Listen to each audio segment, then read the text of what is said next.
ನಮಸ್ತೆ. I am Manjunath Shreyas. ಈ video record ಮಾಡಿದ ದಿನ 12 February 2020.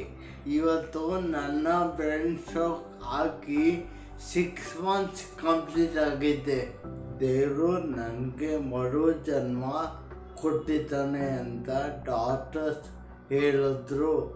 I am very grateful for this. ಮತ್ತೆ ಇಂದ ಫ್ರೆಶ್ ಬಿಗಿನಿಂಗ್ ಮಾಡಬೇಕು ಏನೋ ಅಂದ್ಕೊಂಡು ಲೈಫ್ ಇನ್ನೇನೋ ಆಗೋಯ್ತು.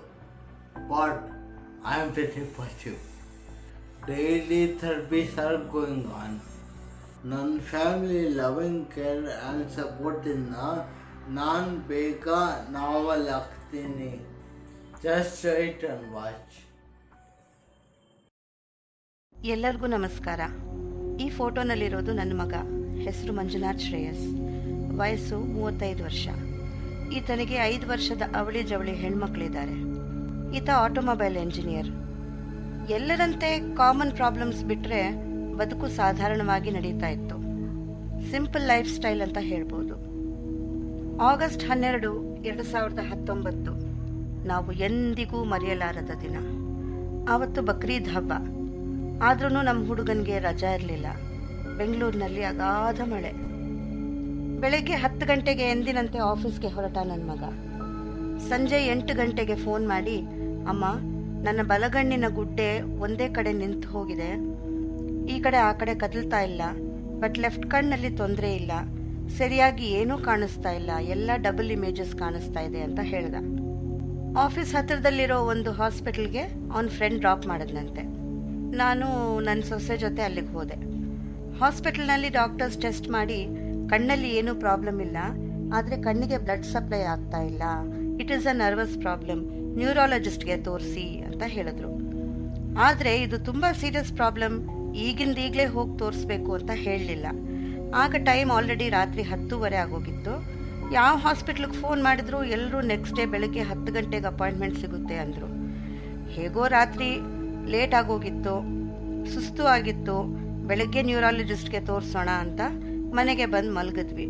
ಅಷ್ಟೊತ್ತಿಗೆ ರಾತ್ರಿ 12:30 ಆಗೋಗಿತ್ತು. ಮಾರನೇ ದಿನ ಅಂದರೆ 13ನೇ ತಾರೀಕು ಬೆಳಗ್ಗೆ 7 ಗಂಟೆಗೆ ನನ್ನ ಮಗ ಎದ್ದ. ಬಾತ್ರೂಮ್ಗೆ ಹೋಗೋದಕ್ಕಾಗ್ತಿಲ್ಲ ಅಂತ ಹೆಲ್ಪ್ಗೋಸ್ಕರ ಹೆಂಡ್ತಿನ ಕರೆದ. ಇಮಿಡಿಯೇಟ್ ಆಗಿ ಮಂಚದ ಮೇಲೇ ಒಂದು 3-4 ಸತಿ ವಾಮಿಟಿಂಗ್ ಮಾಡಿಕೊಂಡು ಅನ್ಕಾನ್ಷಿಯಸ್ ಆಗಿ ಅಲ್ಲೇ ಬಿದ್ದೋದ. ನಾವು ತಕ್ಷಣ ಕ್ಯಾಬ್ನಲ್ಲಿ ಹತ್ತಿರ ಇರೋ ಒಂದು ನ್ಯೂರೋ ಹಾಸ್ಪಿಟ್ಲಿಗೆ ಕರ್ಕೊಂಡು ಹೋದ್ವಿ. ಆಗ ಟೈಮ್ ಆಲ್ಮೋಸ್ಟ್ 9 ಗಂಟೆ ಆಗಿರಬೇಕು. ಅಲ್ಲಿ ಕೆಲವೊಂದು ಟೆಸ್ಟ್ ಮಾಡಿ ಇಂಜೆಕ್ಷನ್ಸ್ ಕೊಟ್ಟು MRI ಮಾಡಿಸು ಅಂತ ಹೇಳಿದ್ರು. ಅಷ್ಟರಲ್ಲಿ ಕನ್ವಲ್ಷನ್ಸ್ ಡೆವಲಪ್ ಆಗೋಯ್ತು.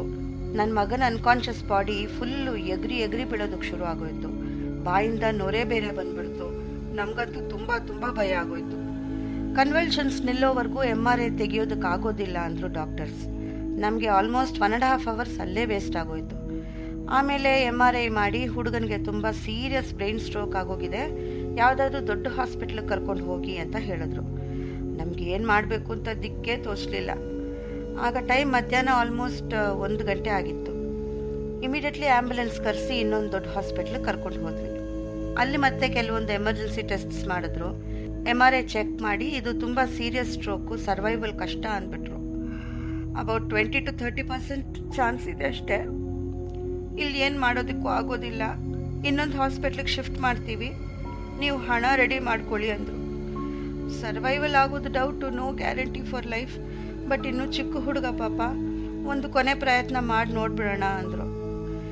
ಅಯ್ಯೋ, ಎಷ್ಟಾದರೂ ಖರ್ಚಾಗಲಿ ಪರವಾಗಿಲ್ಲ, ನಿಮ್ಮನ್ನೇ ನಂಬಿದ್ದೀವಿ ಡಾಕ್ಟರ್ಸ್, ನೀವು ಹೇಳ್ದಂಗೆ ಮಾಡೋಣ ಅಂತ ಹೇಳಿದ್ವಿ. ಆದರೆ ನಮಗೆ ಆ ಒಂದೇ ಕ್ಷಣದಲ್ಲಿ ಪ್ರಪಂಚ ಎಲ್ಲ ಕುಸಿದು ಬಿದ್ದೋದಂಗೆ ಆಗೋಯ್ತು. ಏನು ಮಾಡಬೇಕು ಅಂತ ತೋಚಲಿಲ್ಲ.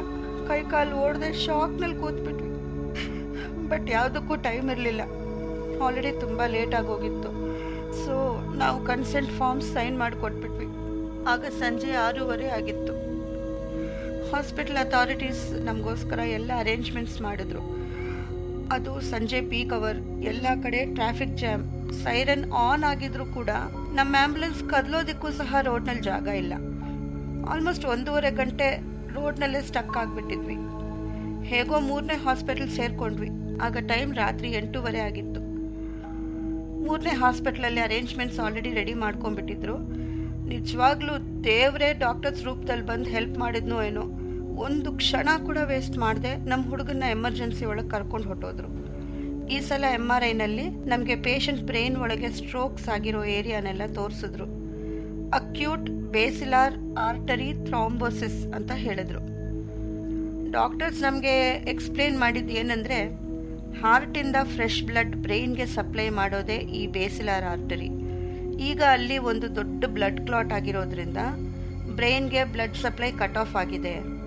ಇದರಿಂದ ಕ್ರೇನಿಯಲ್ ನರ್ವ್ಸ್ ಅನ್ನೋದು ಯಾವುದೂ ಕೆಲಸ ಮಾಡ್ತಿಲ್ಲ. ಹೀಗಾಗಿ ಕೈ, ಕಾಲು, ಕಣ್ಣು, ಬಾಯಿ, ಕಿವಿ ಎಲ್ಲ ಎಫೆಕ್ಟ್ ಆಗಿದೆ. ಇದರಿಂದ ಫುಲ್ ಬಾಡಿ ಪ್ಯಾರಲೈಸ್ ಆಗಿದೆ. ಸ್ಪೃಹೆ ಕೂಡ ಇಲ್ಲ. ಇಡೀ ಬಾಡಿನಲ್ಲಿ ಮೂವ್ಮೆಂಟ್ಸೇ ಇಲ್ಲ. ಸ್ಟೆಂಟಿಂಗ್ ಮಾಡಿ ಕ್ಲಾಟ್ಸ್ನ ಸಕ್ಷನ್ ಮಾಡಿ ತೆಗೆದ್ರು. ಬ್ಲಡ್ ಫ್ಲೋ ಆಗಬೇಕಲ್ವಾ, ಅದಕ್ಕೋಸ್ಕರ ಅಂತ ಹೇಳಿದ್ರು. ರಾತ್ರಿ 11 ಗಂಟೆಗೆ ICUಗೆ ಶಿಫ್ಟ್ ಮಾಡಿದ್ರು. 48 ಅವರ್ಸ್ ಅಬ್ಸರ್ವೇಷನ್ ಮಾಡಬೇಕು. ಸರ್ಜರಿ ಸಕ್ಸಸ್ ಆಗಿದೆ, ಆದರೆ ಲೈಫ್ಗೆ ಡೇಂಜರ್ ಇನ್ನೂ ತಪ್ಪಿಲ್ಲ ಅಂತ ಹೇಳಿದ್ರು. ಡಾಕ್ಟರ್ಸು ಅವರ ಕೈಯಲ್ಲಿ ಏನೆಲ್ಲ ಸಾಧ್ಯನೋ ಎಲ್ಲ ಮಾಡಿ ಆಗಿದೆ, ಇನ್ನು ದೇವ್ರಿಗೆ ಬಿಟ್ಟಿದ್ದು ಅಂತ ಹೇಳಿದ್ರು. ಅಷ್ಟೇ, ಇನ್ನೇನು ಮಾಡೋದಕ್ಕಾಗತ್ತೆ. ಪ್ರಾರ್ಥನೆ ಮಾಡ್ಕೊಂಡು ಕೂತ್ಕೊಂಡಿದ್ವಿ. 14th ಅರ್ಲಿ ಮಾರ್ನಿಂಗ್ 1 ಗಂಟೆಗೆ ಸ್ಪೃಹೆ ಬಂದಿದೆ ಅಂತ ನರ್ಸ್ ಬಂದು ಅನೌನ್ಸ್ ಮಾಡಿದ್ರು. ನಾನು ICU ಒಳಗೆ ಹೋದೆ. ಕೈ ಹಿಡ್ಕೊಂಡು ನಮ್ಮ ಹುಡುಗನ ಮಾತಾಡಿಸ್ದೆ. ನನ್ನ ಮಗ ಮೆಲ್ಲಗೆ ಸ್ವಲ್ಪ ಮಟ್ಟಕ್ಕೆ ಕಣ್ ತೆರೆದ.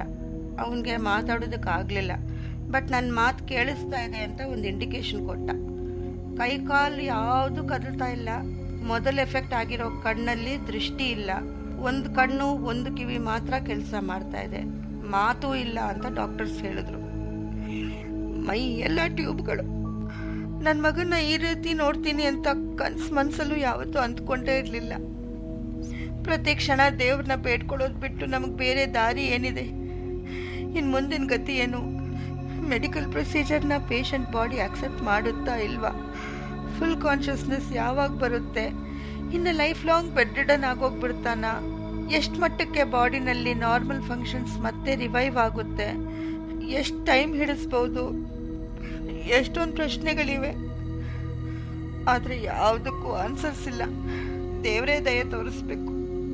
Hoping and praying for good news.